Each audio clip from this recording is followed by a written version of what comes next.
بسم الله الرحمن الرحیم الحمد للہ رب العالمین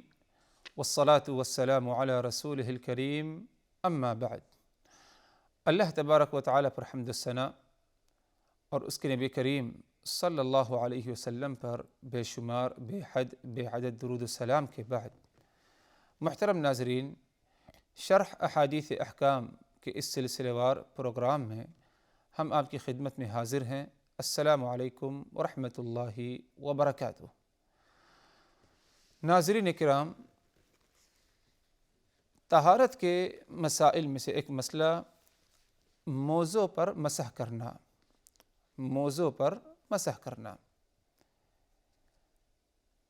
اس سلسلے میں رسول اللہ صلی اللہ علیہ وسلم سے کئی احادیث مروی ہے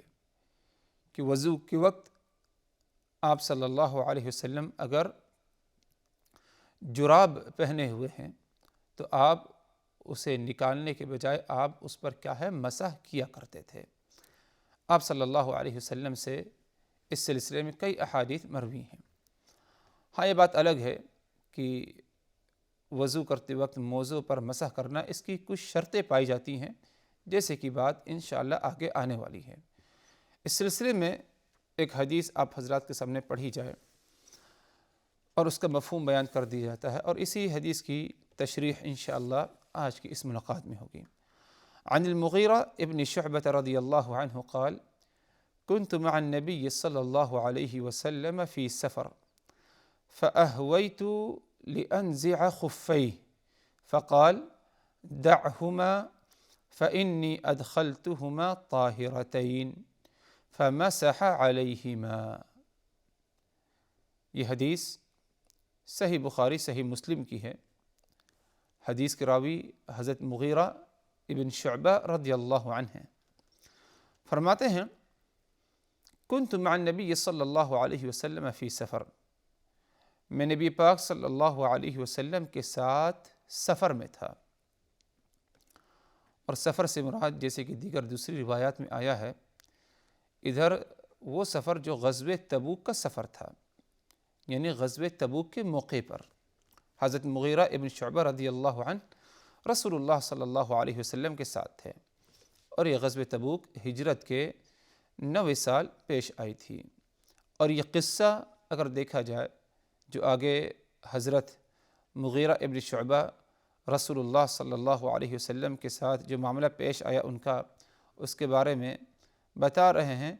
یہ قصہ غزوہ تبوک کے موقع پر نماز فجر سے پہلے جب آپ صلی اللہ علیہ وسلم وضو کا آپ نے ارادہ کیا، تو اس وقت یہ معاملہ اور یہ قصہ پیش آیا، جیسے کہ آگے بات آ رہی ہے۔ تو حضرت مغیرہ ابن شعبہ رضی اللہ عنہ نے فرمایا کہ میں رسول اللہ صلی اللہ علیہ وسلم کے ساتھ سفر میں تھا، تو میں آپ صلی اللہ علیہ وسلم کے پاس موجود تھا۔ آپ کا جراب نکالنے کے لیے میں نے اپنے آپ کو جھکایا نیچے۔ ظاہر سی بات ہے کہ جراب خف جسے کہا جاتا ہے، یعنی خف عربی میں کہتے ہیں وہ جو چمڑے کا بنا ہو اور قدموں میں پہنا جائے۔ تو فرماتے ہیں کہ آپ صلی اللہ علیہ وسلم کا خف نکالنے کے لیے میں جھکا نیچے کی طرف، تو آپ نے کہا دعہما، اے مغیرہ ان دونوں کو تم اس کی حالت میں چھوڑ دو، یعنی میں نے جو خف پہن رکھا ہے جراب، اس کو میرے قدموں ہی میں رہنے دو، اس کو نہ نکالو۔ یعنی وضو کا ارادہ آپ صلی اللہ علیہ وسلم کا تھا، تو حضرت مغیرہ ابن شعبہ نے سوچا کہ آپ صلی اللہ علیہ وسلم کو وضو کرنا ہے، تو اسی لیے بہتر یہ ہے کہ خف نکال دیا جائے جراب کو۔ تو جب حضرت مغیرہ نے اپنے آپ کو نیچے جھکایا، آپ صلی اللہ علیہ وسلم کے دونوں قدم مبارکہ سے جراب نکالنا چاہا، تو آپ نے تاکہ آپ وضو کر لیں، تو آپ صلی اللہ علیہ وسلم نے کہا دعہما، اے مغیرہ ان دونوں کو اس کی حالت میں چھوڑ دو، یعنی میرے قدموں میں یہ جراب اور خف ہیں، ان کو اسی حالت میں چھوڑ دو، نہ نکالو۔ فإنی ادخلتہما طاہرتین، کیونکہ میں نے اپنے دونوں قدموں کو طہارت کے بعد، یعنی وضو کرنے کے بعد میں نے اپنے دونوں قدموں کو خف میں یعنی جراب میں ڈالا ہے۔ آگے فرماتے ہیں حضرت مغیرہ ابن شعبہ فَمَسَحَ عَلَيْهِمَا، رسول اللہ صلی اللہ علیہ وسلم نے ان دونوں پر یعنی دونوں جرابوں پر، دونوں خف پر آپ صلی اللہ علیہ وسلم نے مسح کیا، یعنی مسح پر جو ہے اکتفا کیا، ہاتھ پھیرا پانی کے ساتھ، نہ کہ آپ صلی اللہ علیہ وسلم نے اپنے دونوں قدموں کو دھویا۔ یہ آپ صلی اللہ علیہ وسلم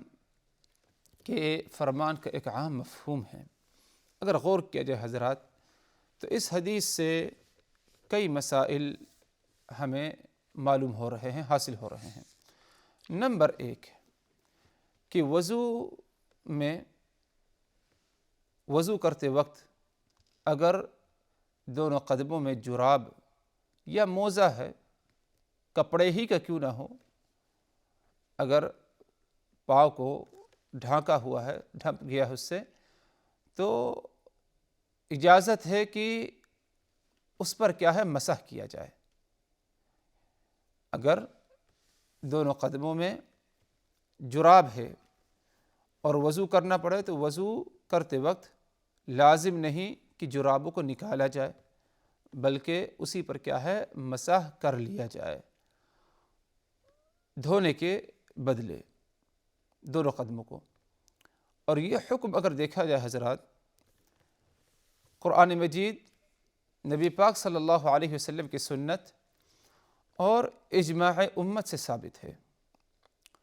قرآن مجید میں اللہ تبارک و تعالی نے جب سورہ المائدہ میں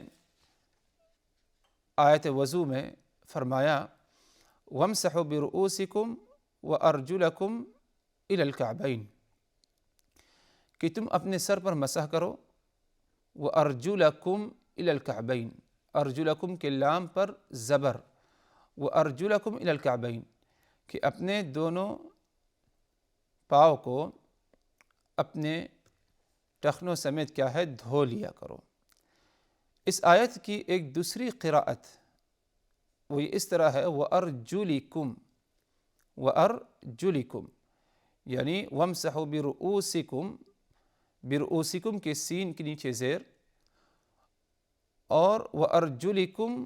کے لام کے نیچے زیر، یہ ایک دوسری قراءت ہے جو کہ ثابت ہے۔ اگر اس طرح پڑھا جائے وَأَرْجُلِكُمْ لام کے نیچے زیر، تو اس کا مفہوم ہوگا کہ جس طرح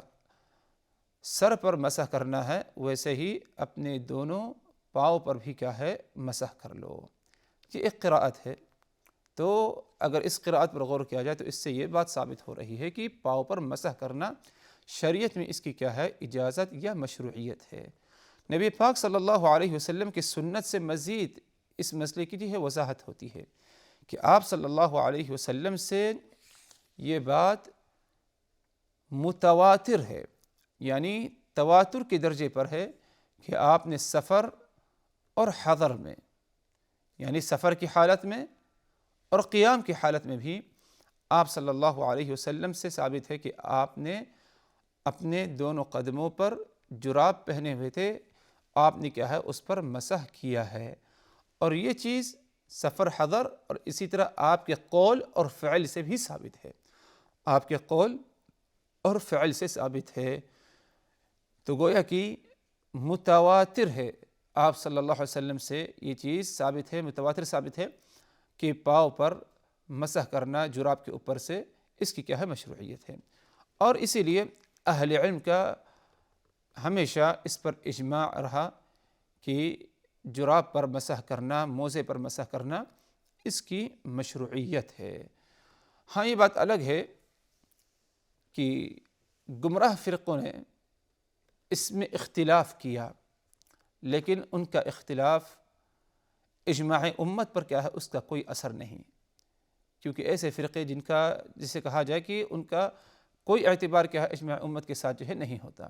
تو ان کے اقوال کو نہ دیکھتے ہوئے، ایک کنارے رکھتے ہوئے اس سنت کو سمجھنا چاہیے اور اس کی مشروعیت کو ہمیں کیا ہے، ماننا چاہیے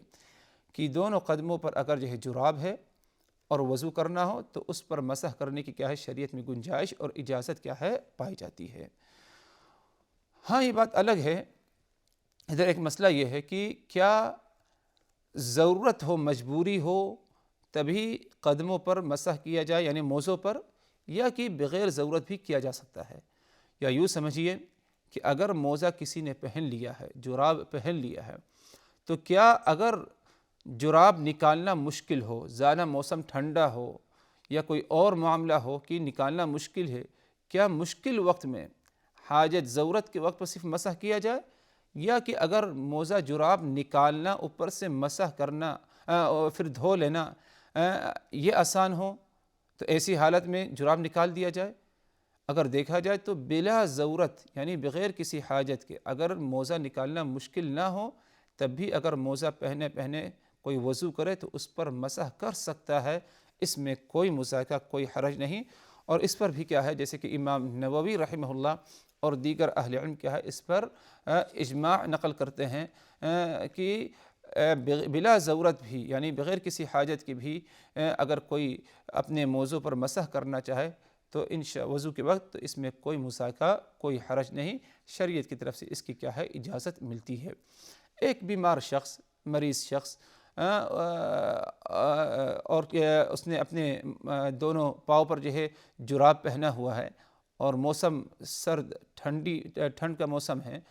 اور نکالنا دونوں قدموں سے اس کی بیماری پر شاید زیادہ اثر پڑ جائے تو اپنے دونوں،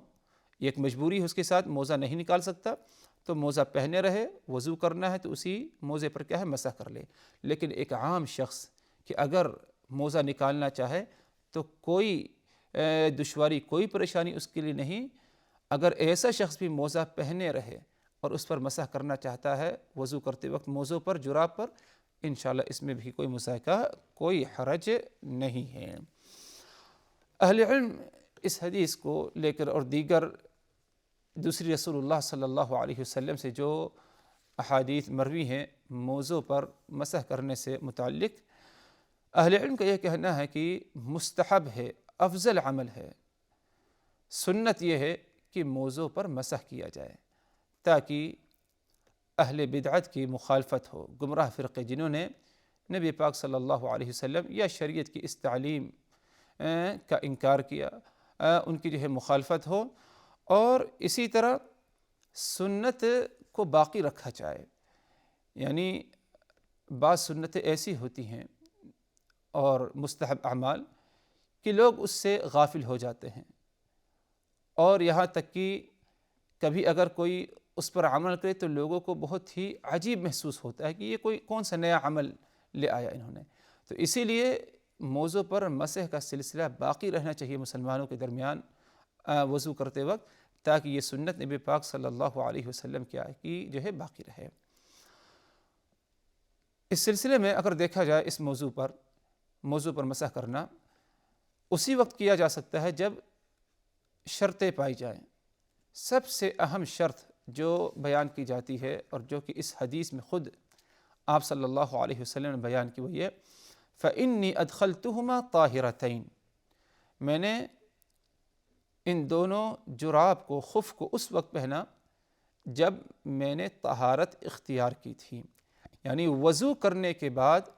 میں نے جراب اور موزہ پہنا، وضو کرنے کے بعد میں نے جراب اور کیا ہے اور یہ خف جو ہے میں نے پہنا ہے۔ تو گویا کہ باوضو ہو کر اگر کسی نے جراب پہنا، خف پہنا، تو اس کو اجازت ہے کہ اگر اس کا وضو ٹوٹ جائے یا تجدید وضو کی ضرورت ہے اسے، تو اپنے دونوں قدموں پر یا اپنے جراب پر کیا ہے، موزوں پر کیا ہے، مسح کر لے۔ ورنہ اگر بغیر وضو کیے اس نے جراب پہنا ہے تو ایسی حالت میں اسے جراب نکالنا ہوگا، اپنے دونوں قدموں کو وضو میں کیا ہے، پانی سے دھونا ہوگا۔ تو اس شرط کا ہمیشہ لحاظ رکھا جائے کہ باوضو ہو کر جراب اگر کسی نے پہنا، موزہ پہنا، اب اس کے بعد اگر وضو ٹوٹ جاتا ہے تو وضو کرنا ہے اسے، یا تجدید وضو کرنا ہے اسے، وضو کی تجدید ہے، تو ایسی حالت میں موزہ نہ نکالے، جراب نہ نکالے، اسی پر کیا ہے، مسح کر لے۔ یہ جو ہے ایک بہت ہی اہم شرط ہے جس کا ہمیں لحاظ رکھنا چاہیے، اور جس کا ذکر خود رسول اللہ صلی اللہ علیہ وسلم نے اس حدیث میں کیا ہے، بیان کیا۔ ایک اور بات حضرات موزے پر مسح سے متعلق بیان کر دی جائے، وہ یہ کہ اگر کوئی مقیم ہے تو اسے 24 گھنٹے کی اجازت ہے، ایک دن ایک رات اپنے موضوع پر کیا ہے مسح کر سکتا ہے، اور اگر مسافر ہے سفر کی حالت میں تو اس کو اجازت ہے 3 دن 3 رات اپنے موضوع پر کیا ہے مسح کر سکتا ہے وضو کے وقت، جیسے کہ حضرت علی ابن ابی طالب اور دیگر جو ہے صحابہ کرام نے جو ہے اس مسئلے کی جو ہے رسول اللہ صلی اللہ علیہ وسلم سے کیا ہے روایت کی ہے۔ اور اسی طرح موضوع پر جو مسح کا معاملہ ہے حضرات، یہ موضوع کے اوپر کیا جائے، نہ کہ کیا ہے نیچے کے حصے سے مسح ہوتا ہے، بلکہ موضوع پر اگر مسح کرنا ہے وضو کے وقت تو موضع کے کیا ہے اوپر، جراب کے اوپر سے ہو، نہ کہ جو ہے نیچے سے، جیسے کہ حضرت علی ابن ابی طالب رضی اللہ عنہ فرماتے ہیں کہ اگر اس دین میں عقل کی کچھ گنجائش ہوتی تو موضع پر مسح کرنے کا حکم قدموں کے نیچے سے دیا جاتا، موضع کے نیچے سے، نہ کہ جو ہے اوپر سے دیا جاتا۔ تو شریعت میں عقل کی کوئی گنجائش نہیں، کیونکہ یعنی پاؤں سے جب چلتا ہے انسان موزہ پہنا ہوا تو اگر کچھ گندگی غبار وغیرہ لگا ہے تو وہ پاؤں کے نیچے، موزے کے نیچے کے حصے میں ہوتا ہے، نہ کہ اوپر کے حصے میں۔ تو شریعت نے جو ہمیں حکم دیا، جو تعلیم ہے، وہ مسح جو کرنا ہے موزے پر وہ اوپر کے طرف سے نہ کہ نیچے کی طرف سے، اس بات کا بھی کیا ہے لحاظ رکھنا ہوگا۔ اور مسح صرف ایک ہی دفعہ کیا جائے، نہ کہ 3 دفعہ۔ جس طرح سر پر مسح کرنا ایک دفعہ جو ہے ہاتھ پھیرنے کا حکم ہے، بار بار جو ہے پانی لے کر جو ہے ہاتھ پھیرنے کے حکم نہیں، اسی طرح کیا ہے موضوع پر مسح کرنے کا بھی حکم ہے۔ حضرات، یہ شریعت کی ایک اہم تعلیم ہے کہ موضوع پر مسح کرنا، اس کی جو ہے مشروعیت رسول اللہ صلی اللہ علیہ وسلم کے فرمان سے، اور آپ صلی اللہ علیہ وسلم سے یہ عمل قولاً فعلاً، اور اسی طرح سفر اور حضر میں آپ صلی اللہ علیہ وسلم سے اس سلسلے میں کئی روایات کیا ہے ملتی ہیں۔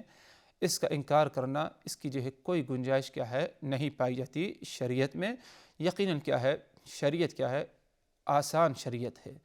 اور یہ شریعت لوگوں کو مشکل میں ڈالنا نہیں چاہتی، بلکہ لوگوں کے لیے کیا ہے آسانی کرنا چاہتی ہے۔ بعض حالات میں موزہ نکالنا مشکل ہوتا ہے، جراب نکالنا، سردی ہے یا کوئی بیماری ہے یا سفر میں ہے، تو شریعت کی طرف سے یہ ایک آسانی ہے اور یسر ہے کہ نہ نکالے موزہ، بلکہ اسی پر کیا ہے مسح کر لے، اسی پر کیا ہے مسح کر لے۔ اور یہ جو حدیث پڑھی گئی حضرات آپ حضرات کے سامنے، حضرت مغیرہ ابن شعبہ کی، جس کی وضاحت، جس کی تشریح ہوئی، اس حدیث پر اگر غور کیا جائے، ایک اہم بات جو ہمیں سبق مل رہا ہے کہ صحابہ کرام کا جذبہ کتنا تھا رسول اللہ صلی اللہ علیہ وسلم کی خدمت کرنے کا، کہ جب صحابی کو دیکھا، جب حضرت مغیرہ ابن شعبہ کو یہ محسوس ہوا کہ رسول اللہ صلی اللہ علیہ وسلم وضو کرنا چاہتے ہیں، تو خود اپنے آپ کو انہوں نے جھکایا، رسول اللہ صلی اللہ علیہ وسلم کے دونوں قدم مبارک سے موزہ یا خف کو جو ہے نکالنے کے لیے۔ یقیناً جو ہے صحابہ کرام کے جذبے کی ایک بہت ہی بہترین مثال جو ہے ادھر معلوم ہو رہی ہے کہ ہمیشہ رسول اللہ صلی اللہ علیہ وسلم کی خدمت کی کوشش میں لگے رہتے تھے۔ یہ شریعت، جیسے کہ بات گزری حضرات، کہ شریعت کامل شریعت ہے اور آسان ہے، اس میں کیا ہے ان ھذا الدین یسر، یہ دین آسان ہے، اس دین میں جو ہے کوئی مشکل تعلیم نہیں پائی جاتی، اور موضوع پر مسح کرنا یہ شریعت کی آسان تعلیمات میں سے ایک واضح مثال ہے۔ اللہ تبارک و تعالی ہمیں نبی پاک صلی اللہ علیہ وسلم کی اس سنت پر اور دیگر دوسری تمام سنتوں پر، احکام شریعت پر اخلاص کے ساتھ عمل کرنے کی ہمیں کیا ہے توفیق دے۔ محترم ناظرین، آج کی اس نشست، اس ملاقات میں اسی پر ہم اکتفا کرتے ہیں۔ مزید اور باتیں انشاءاللہ مسئلے مسائل سے متعلق احادیث اگلی نشستوں میں، اس وقت تک کے لیے اللہ تبارک و تعالی کی حفاظت میں، وآخر دعوانا ان الحمد للہ رب العالمین۔